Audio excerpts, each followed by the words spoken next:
दोपहर 3 बजे के भोजपुरी समाचार में अपने के स्वागत बा। नमस्कार, हम अफरोज। सबसे पहले प्रमुख समाचार। आज अंतर्राष्ट्रीय मानव बेच-बिखन विरुद्ध दिवस। नेपाल में भी विविध कार्यक्रम करके मनावल जा रहल। कोरोना वायरस के महामारी के कारण 4 महीना से बंद रहल होटल तथा रेस्टोरेंट सब आज से संचालन में। सामूहिक भोज पर प्रतिबंध कायम। नेपाली बाजार में सोना के भाव फेरू बनौलक नया रिकॉर्ड। प्रति तोला 99,000 रुपया में किन बेच हो रहा। कोरोना वायरस के कारण विश्वभर मृत्यु होने वाला की संख्या 6,70,000 हेलल। संक्रमित के संख्या करीब 1,72,00,000। इटालियन सीरी में चैंपियन बनल यूवेंटस के लज्जास्पद हार। कालग्रियारी 2-0 से जीतल।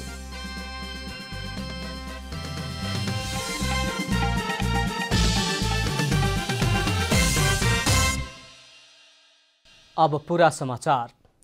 आज सावन 15 गते घर घर में खीर खाके ई पर्व मनावल जा रहा बा। सावन 15 के बाद लोक में जाड़ शुरू होके मान के ताप प्राप्त होखे वाला पोसिलो परिकार खीर खाए के चलन रहल बाटे। खीर नेपाली समुदाय बीच लोकप्रिय संस्कृति के रूप में पूजा आजा और करके मनावल जाला। सनातन बौद्धिक सभ्यता के पूजा आजा तथा शुभ कार्य में खीर के प्रसाद खाइल जाला त पारिवारिक भेंटघाट में भी खीर के पोसिलो परिकार बना के खाइल जाला। रीति मुताबिक प्राप्त प्राकृतिक पदार्थ में आधारित परिकार के बना के खाए के परंपरा मुताबिक दूध घी प्रशस्त मामला में सावन महीना में आए वाला जाड़ा वर्षे काम में थकान से बचे खातिर खीर खाए के चलन बाटे। दूध में चाउर मिला के पकावल खीर के स्वादिष्ट बनावेला मर मसाला के साथे शक्कर भी डालल जाला। ऐसे बनावल खीर शक्तिवर्धक होके के साथे रोग निवारक भी होला। मानव शरीर के आवश्यक पोषक तत्व पूर्ति करे खातिर समय मुताबिक आहार के स्वाद लेवला नेपाली समाज में किसिम किसिम के परिकार खाए के चलन बा। ऐसन परिकार से मानव शरीर स्वस्थ राखे में सहयोग करेला।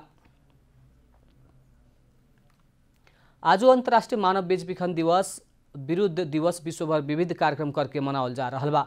दिवस के अवसर में नेपाल में भी आज विभिन्न संघ संस्था कार्यक्रम करके आयोजना कर रहा बा। यौन व्यवसाय, जोखिमपूर्ण घरेलू श्रम, होटल, डांस, रेस्टोरेंट में काम करे वाला, लागू पदार्थ ओसार पसारा, मानव अंग बेच-बिखन जैसन काम खातिर मानव बेच-बिखन होखे वाला सालाना कितना आदमी नेपाल से बेच-बिखन में पड़ेला एक यकीन तथ्यांक ना भइला पर भी विश्व में 2.25 करोड़ से ज्यादा आदमी बेच-बिखन में पड़े के अनुमान बाटे। नेपाल में सरकार मानव बेच-बिखन तथा ओसार पसार नियंत्रण संबंधी कानून में ल्यावल पर भी प्रभावकारी कानून होखे नहीं के सकल। काठमांडू में 14.5 किलो नकली सोना आ 2 गो पिस्तौल छोड़ के भागे वाला 3 जने पकड़ाइल बाटे। काठमांडू के कमलादी से आधा किलो सोना, 14.5 किलो नकली सोना आ 2 गो पिस्तौल छोड़ के भागल 3 जने पकड़ाइल महानगरीय अपराध महाशाखा स्रोत जनौले बा। उ सबके पूर्वी नवलपरासी से भारत तरफ भाग रहल समय पकड़ के काठमांडू ल्यावल स्रोत जनौले बा। कोरोना वायरस के महामारी के कारण देश लॉकडाउन भइला से 4 महीना से बंद रहल होटल, रेस्टोरेंट सब आज से संचालन में आयल बाटे। सरकार विशेष सतर्कता अपना के होटल लगायत पर्यटकीय गतिविधि संचालन कर सके के निर्णय कैले बाद आज से होटल, रेस्टोरेंट संचालन में आयल हुए। सामूहिक भोज, पार्टी, सेमिनार, भेला सब करला सरकार प्रतिबंध लगौले बा। व्यवसाय करे के हिसाब से भी लंबा समय के बंदाबंदी से सामान्य अवस्था में लौटेला होटल तथा रेस्टोरेंट संचालन करे के तैयारी में रहल होटल एसोसिएशन ऑफ नेपाल जनौले बा। सरकार आज से होटल, रेस्टोरेंट संचालन के साथे पर्यटकीय गतिविधि भी करे खातिर निर्णय कैले बा। बाँके में आंतरिक राजस्व कार्यालय आ यातायात कार्यालय के कर्मचारी में कोरोना संक्रमण मिले बाटे। जिला स्थित कोविड-19 व्यवस्थापन समिति बाँके के बैठक दोसर सूचना ना आवे तकले खातिर ई कार्यालय बंद राखे के निर्णय कैले बा। लॉकडाउन खुल्ला संगे बाँके के स्थानीय तह सब में कोविड-19 के संक्रमण फैलला के बाद क्वारेंटाइन के व्यवस्थित करत आइसोलेशन निर्माण करे खातिर कोविड-19 व्यवस्थापन समिति निर्देशन कैले बा। कोरोना के दर ना घटल कहत कोविड व्यवस्थापन समिति सबके सतर्क रहे खातिर आग्रह कैले बा। लकडाउन खुला भइसकेपछि खुलिसकेपछि केसहरू अलि मान्छेहरू पनि नडराएको अवस्था, बिरामी भए पोजिटिभ भइसकेपछि पनि धेरै जसो मान्छे नदेखिसकेपछि क्वारेन्टाइनमा पनि अलिकति टाइट नगरेको त्यस्तो भेटिएकोले चाहिँ अस्ति मात्रै 12 गतेको सीसीएमसी मिटिङले अब चाहिँ क्वारेन्टाइनलाई व्यवस्थित गर्ने, आइसोलेसन प्रत्येक पालिकाहरूमा आइसोलेसन सञ्चालन गरिसकेपछि तिनीहरूलाई क्वारेन्टाइनमा अनिवार्य रूपमा बाहिरबाट आउने अथवा संपर्क भएको जिल्लाबाट आएको व्यक्तिहरूलाई राख्ने।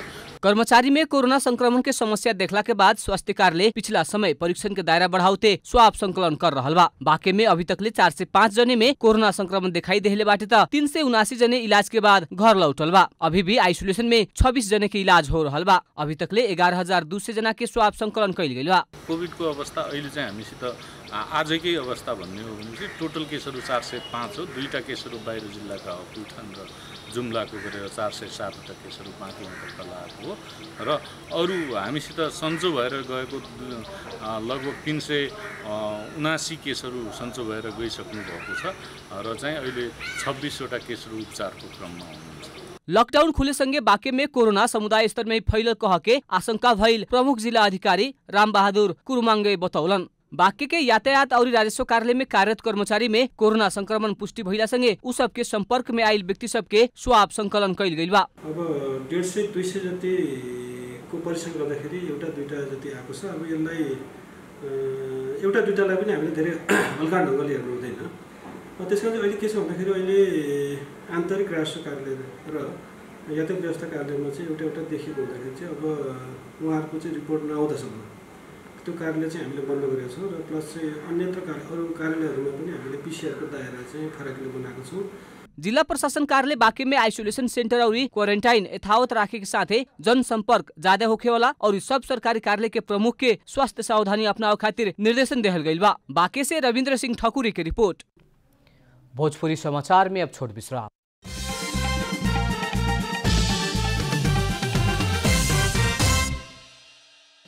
भोजपुरी समाचार में अब थप समाचार।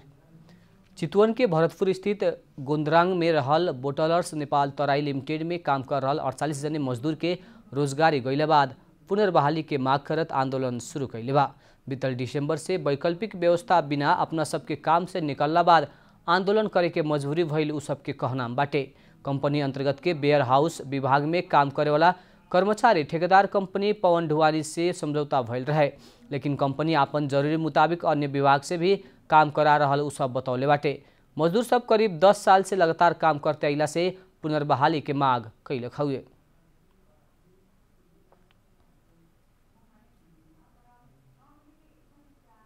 हाम्रो आन्दोलन भनेर सरहरूलाई अब 81 निकालियो। 48 जना हामी जुन यहाँ काम गर्दै आइरहेको प्रथमको कम्पनीबाट चाहिँ अब निकाल्ने कुरो हो यो।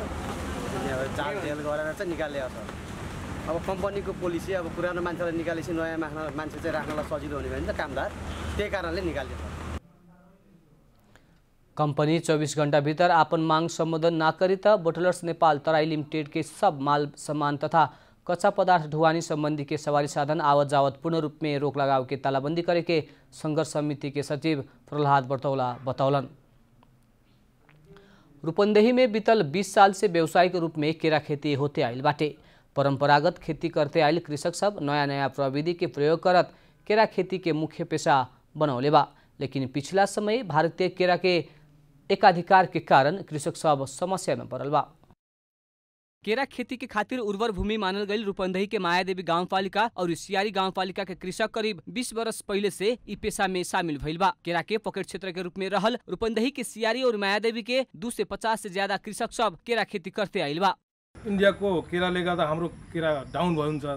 यो सिजन हो, हाम्रो बेच्ने सिजन यो हो। अरू पछि या त कुनै प्रक्रियाले गर्दा उले भन्सारमा या त कुनै प्रक्रियाबाट अलि महँगो आएको भए हाम्रो अलि समयमा भावमा बिग्छ। अब उ सस्तो पठाइरहेछ, यसले गर्दा हामी धेरै मार्कामा परेछ। केरा खेती से संतुष्ट भइला के बाद में कृषक सब के भारतीय केरा नेपाल में आइला के बाद समस्या हो रहल बा। दिन प्रतिदिन महंगी बढ़ला के बाद भारतीय केरा संघ के प्रतिस्पर्धा से बीतल 2 वर्ष से एक भाव में केरा बेचते आइल शिकायत कृषक सब के बा। व्यावसायिक केरा खेती हामी गरेका छौं। यसमा सरकारले यदि बजारको मूल्य निर्धारण गरिदियो भने, संकलन केन्द्रहरू बनाइदियो भने, व्यापारीहरूलाई कतिमा दिने भनेर त्यो दाम मूल्य निर्धारण भयो भने हाम्रो केरा खेतीको उचित मूल्य पाउँछौं र किसानहरू मर्कामा पर्दैनन्। कृषक सब बिचौलिया सब से 35 रुपया से लेके 40 रुपया दर्जन केरा बेचला पर भी उपभोक्ता सब के 100 रुपया में किने परे के बाध्यता बाटे। अभिन्न स्थानीय और प्रदेश सरकार से सिंचाई दवाई में अनुदान देहला पर भी मुख्य समस्या मल बाटे। स्थानीय सरकार और प्रदेश सरकार के अनुदान में 35 लाख बराबर के केरा पकावे वाला मशीन कृषक सब के मिलल बाटे। रूपन्देही में दशैं से पहिले छठ पर्व तकले केरा की खपत ज्यादा होखेला। रूपन्देही से प्रतीक पौडेल की रिपोर्ट। अब आर्थिक समाचार।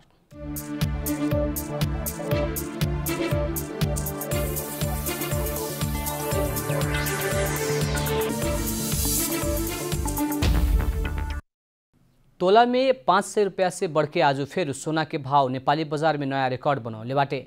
आज छापावाला सोना प्रति तोला 99,000 रुपया में किन बेच भइल नेपाल सुनचाँदी व्यवसायी महासंघ जनौले बा। ये नेपाली बाजार के अभी तक के ही उच्च भाव हुए। कालू छापावाला सोना प्रति तोला 98,500 रुपया में किन बेच भइल रहे। आज तेजाबी सोना प्रति तोला 98,560 रुपया में किन बेच भइल बाटे। चांदी के भाव स्थिर रहत प्रति तोला 1,225 रुपया में कारोबार हो रहा महासंघ जनौले बा। अंतर्राष्ट्रीय बाजार में आर्थिक मंदी भइला बाद सोना के भाव दैनिक रूप में नेपाली बाजार में रिकॉर्ड बना रहल बा। अंतर्राष्ट्रीय बाजार में सोना प्रति औंस $1960 हाराहारी में कारोबार हो रहल बा। भोजपुरी समाचार में अब छोट विश्राम।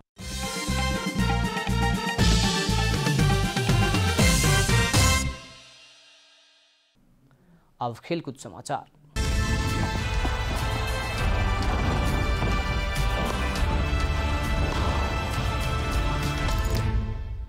इटालियन सीरी में चैंपियन बन चुकल इवेंटस कागलियारी से हार बेहोरले बाटे। इवेंटस के कागलियारी 2-0 गोल अंतर से हरौलख। पहिल का हाफ में अंतिम समय में जियोभानी सिमोनी गोल करत कागलियारी के अग्रता दोबर बनौले रहलन। इवेंटस के हरावत कागलियारी 37 खेल से 13वां स्थान में बाटे। इवेंटस के 37 खेल में 83 अंक बाटे। अन्य खेल में चौथा स्थान के लाजियो ब्रेस्टिक्स के 2-0 गोल अंतर से हरौले बाटे। वैसे ही ब्रेक विरुद्ध एक गोल कैल इम्बोबाइल के सीरीए में गोल संख्या 35 पुगल बाटे। कागलियारी के खेल में गोल करे ना सकल रोनाल्डो के 31 गोल बाटे। अंत में प्रमुख समाचार फिर एक बेर। आज अंतर्राष्ट्रीय मानव बेच बिखन विरुद्ध दिवस नेपाल में भी विविध कार्यक्रम करके मनावल जा रहा। कोरोना वायरस के महामारी के कारण 4 महीना से बंद रहल होटल तथा रेस्टोरेंट सब आज से संचालन में सामूहिक भोज पर प्रतिबंध कायम। नेपाली बाजार में सोना के भाव फेर बनौलक नया रिकॉर्ड। प्रति तोला 99,000 रुपया में किन बेच हो रहा। कोरोना वायरस के कारण विश्वभर मृत्यु होने वाला के संख्या 6,70,000 हेलल। संक्रमित के संख्या करीब 1,72,00,000। इटालियन सीरी में चैंपियन बनल इवेंटस के लज्जास्पद हार कागलियारी 2-0 से जीतल।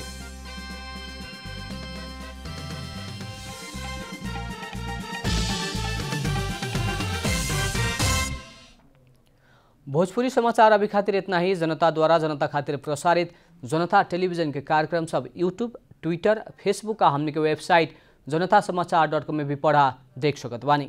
सूचना में अपने के सहभागिता, समय में समाचार हमने के प्रतिबद्धता। प्रणाम।